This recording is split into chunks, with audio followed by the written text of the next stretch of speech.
Enseignant en intelligence artificielle depuis 30 ans maintenant, ce que j'ai l'intention de vous dire, c'est que d'abord, ce n'est pas une discipline tout à fait nouvelle, évidemment, et qu'il n'y a pas de révolution conceptuelle comme souvent on a tendance à le lire dans la presse ou l'entendre dans les médias.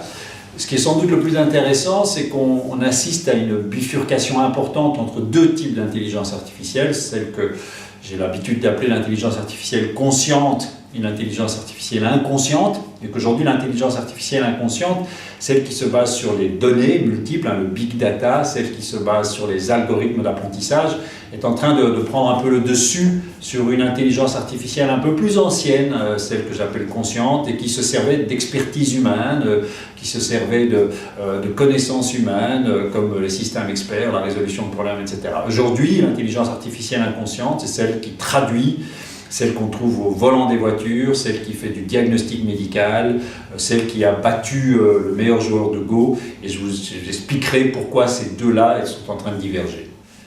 Alors dans mon exposé, je vais vous montrer quelques applications de l'intelligence artificielle, par exemple les jeux de société, on en a tellement parlé, comme le jeu d'échecs ou le jeu de Go.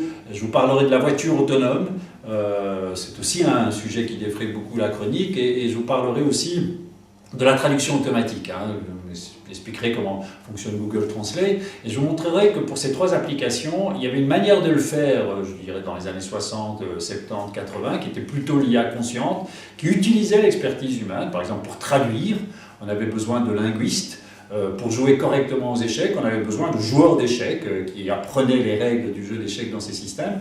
Puis depuis quelques années, les meilleurs logiciels, ceux qui traduisent à Google, ceux qui ont battu le joueur de Go, eh bien en fait, ils n'ont plus du tout besoin d'experts humains. Ils fonctionnent uniquement par apprentissage. Dans le cas du joueur de Go, eh bien, il joue des parties contre lui-même, une infinité de parties, puisqu'on a une puissance de calcul aujourd'hui qui permet cela. Dans le cas de la traduction automatique, vous brassez des quantités gigantesques de traduction et vous traduisez en apprenant à traduire. Donc ces systèmes-là sont en train de prendre le dessus. C'est ceux qu'on trouve, je vais vous expliquer comment ils fonctionnent. C'est ceux qu'on trouve par exemple dans les algorithmes de recommandation, dans les algorithmes de diagnostic médical, on les retrouve en partie dans Watson et beaucoup d'autres applications.